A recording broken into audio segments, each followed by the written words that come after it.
Activists have loyal wives. पहली बात तो ये समझ लो कि मैं असली एक्टिविस्ट के बारे में बात कर रहा हूँ। मैं ट्विटर पे रोने वालों की बात नहीं कर रहा और ना ही मैं कंट्रोल्ड अपोजिशन की बात कर रहा हूँ। आई am talking about actual genuine activists जो कि ऑन ग्राउंड काम करते हैं, ऑन ग्राउंड रिस्क लेते हैं, जेन्युइन एस्पिरेशन रखते हैं, जिसके भी खिलाफ या फिर जिसके भी सपोर्ट में वो एक्टिविज्म करते हैं। उसमें ये एक्टिविस्ट जो है, इनकी जान पे हमेशा खतरा रहता है, ये अपनी जान पर खेलते हैं और कईयों का एक बहुत ही ट्रेजिक एंड भी होता है। दुनिया भर में तुमको कई सारे ऐसे एक्टिविस्ट मिल जाएंगे, जैसे कि अलेक्सी नवाल्नी था एक रशिया का। आज का टॉपिक ये है कि activist got loyal wives. Why does it happen? तुम नोटिस करोगे कि ये जो जेन्युइन ऑन ग्राउंड एक्टिविस्ट हैं, ये भले ही लेफ्टिस्ट एक्टिविस्ट भी होंगे, तब भी इनकी जो वाइफ होती है हमेशा इनसे लॉयल रहती है। Their wife still sticks together with them till the very end, चाहे कुछ भी हो जाए। ये जेल भी जाते हैं, ये रेगुलरली अरेस्ट होते रहते हैं, किसी ना किसी चीज में फंसते रहते हैं, इनके ऊपर रिप्रेशन होता है। उसके बावजूद इनकी वाइफ को तुम पाओगे इनके साइड हमेशा हमेशा।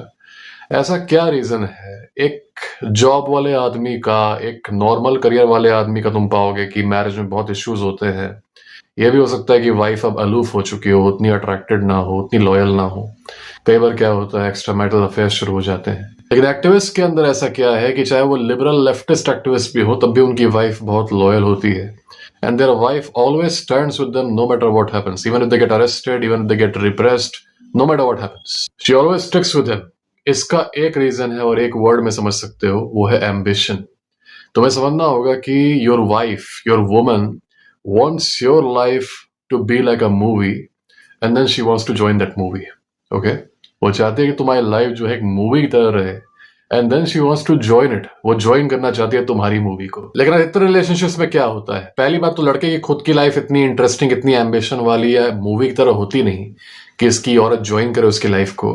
उल्टा वो कोशिश करता है कि वो अपनी औरत की मूवी ज्वाइन करे। Most guys they want to join the women's movie. इसलिए तुम पाओगे कि इनकी अपनी लाइफ में कोई एम्बिशन नहीं, कोई विजन नहीं, कोई उद्देश्य नहीं कि हाँ एक हायर पर्पज है, इसकी तरफ मुझे वर्क करना है, ये मेरी जर्नी है।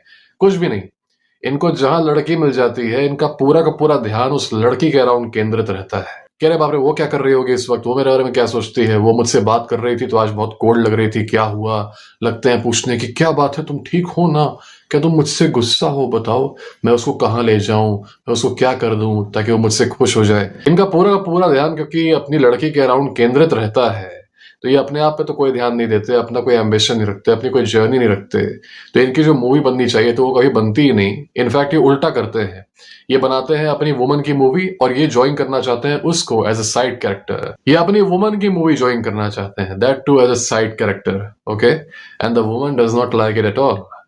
In order to be attracted to you, the woman wants your life to be like a movie, and then she wants to join it not as the main character but as someone who accompanies the main character. एक genuine activist की life बहुत turbulent होती है। यहाँ पर मैं उनकी भी बात कर रहा हूँ जिनको फॉरेन पावर्स इंस्टॉल करती हैं देशों में। कई सारे एक्टिविस्ट ऐसे भी होते हैं जिनको पैसे मिलते हैं फॉरेन पावर्स से। Okay? I am talking about these guys too, क्योंकि भले उन्हें पैसे मिल रहे हैं फॉरेन पावर्स से, पर ऑन ग्राउंड वो वर्क कर रहे हैं, ऑन ग्राउंड वो मेहनत कर रहे हैं। भले उनका एजेंडा है अपने फॉरेनर पावर को खुश करना, अपने फॉरेन डैडी को खुश करना, पर जब वो एक्टिविज्म कर रहे हैं तो वो भी एक रियल रिस्क ले रहे हैं, स्पेशली उन कंट्रीज में जहां पर अथॉरिटेरियन स्टेट्स हैं, जैसे कि सीरिया। ओके? तो जहां पर डेमोक्रेसी नहीं है, जहां पर पुलिस स्टेट है, रिप्रेसिव स्टेट है, वहां पर ये काफी रियल रिस्क ले रहे हैं। भले ही इनको इजराइल ने भेजा हो, अमेरिका ने भेजा हो, किसी भी देश ने भेजा हो। एज सच ये बहुत ही टर्बुलेंट, बहुत ही डेंजरस लाइफ जीते हैं, बहुत ही थ्रिलिंग लाइफ जीते हैं। इनकी लाइफ में कभी ये डेंजर, कभी खुशी, कभी एकदम क्राइसिस। ओके? बहुत ही ज्यादा रोलर कोस्टर वाला सिचुएशन रहता है। इनको काफी ज्यादा लोग सपोर्ट भी करते हैं, पर इनको काफी ज्यादा लोग नफरत भी करते हैं। इतनी ज्यादा नफरत करते हैं कि हो सके तो इनकी जान ले लें। तो काफी ज्यादा एक्सट्रीम लाइफ होती है इनकी। जितना ज्यादा अनडेमोक्रेटिक देश है, जितना ऑटोक्रेटिक देश है, उतनी ज्यादा डेंजरस इनकी लाइफ होगी। And that itself makes these guys life like a movie. इतना टर्बुलेंस, इतना emotional ups and downs, emotional stimulation. It basically gives the feeling to the wife कि I am a part of his movie. देखो कितनी interesting movie चल रही है। I'm looking at my husband deal with all this. I'm looking at my husband deal with all this danger. I'm looking at my husband dodge death itself. I'm looking at him going against a tyrant, an autocrat. Okay?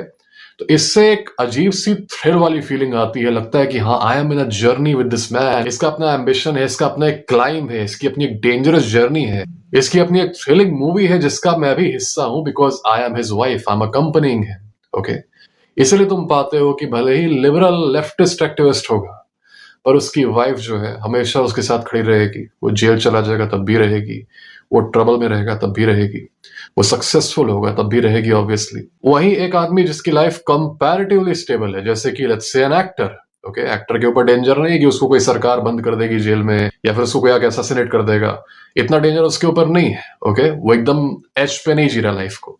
तो तुम पाओगे कि they are ridden with divorces. Ironic है, क्यों? क्योंकि ये लोग असल में मूवी बनाते हैं और अपनी मूवी का मेन कैरेक्टर बनते हैं।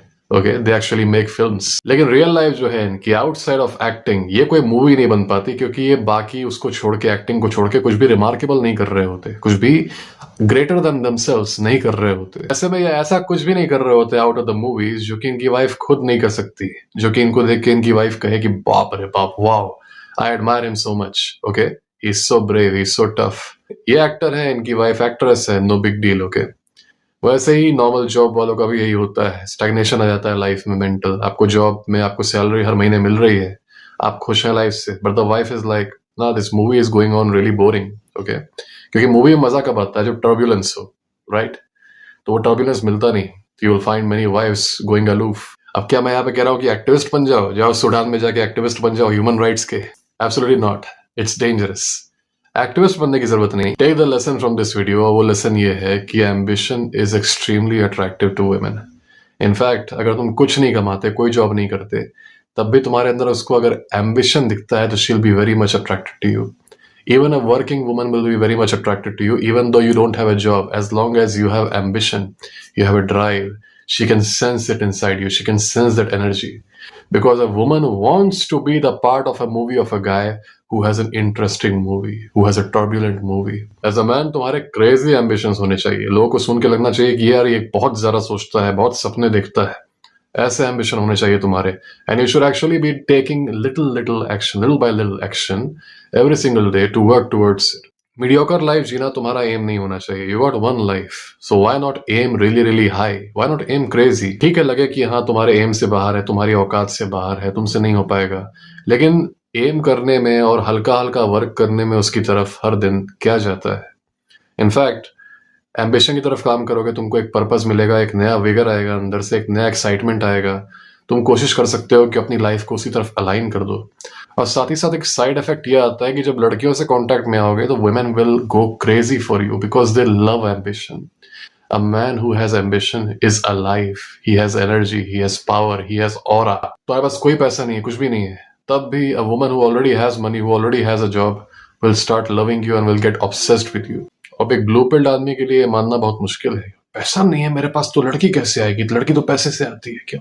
But you guys know what I am talking about. जो लोग मुझसे कॉल बुक करते हैं, उनके लिए बहुत इंपॉर्टेंट मैसेज है। अगर तुम रिलेशनशिप प्रॉब्लम के लिए मुझसे कॉल बुक कर रहे हो, तो याद रखो कि मुझसे कॉल बुक करने से लेके जब तक तुम्हारी मुझसे बात नहीं होती, जितना भी टाइम लगता है, उस बीच अपनी गर्लफ्रेंड से बात मत करना, नो कॉन्टैक्ट रखना। This is very important. Alright guys, God bless you.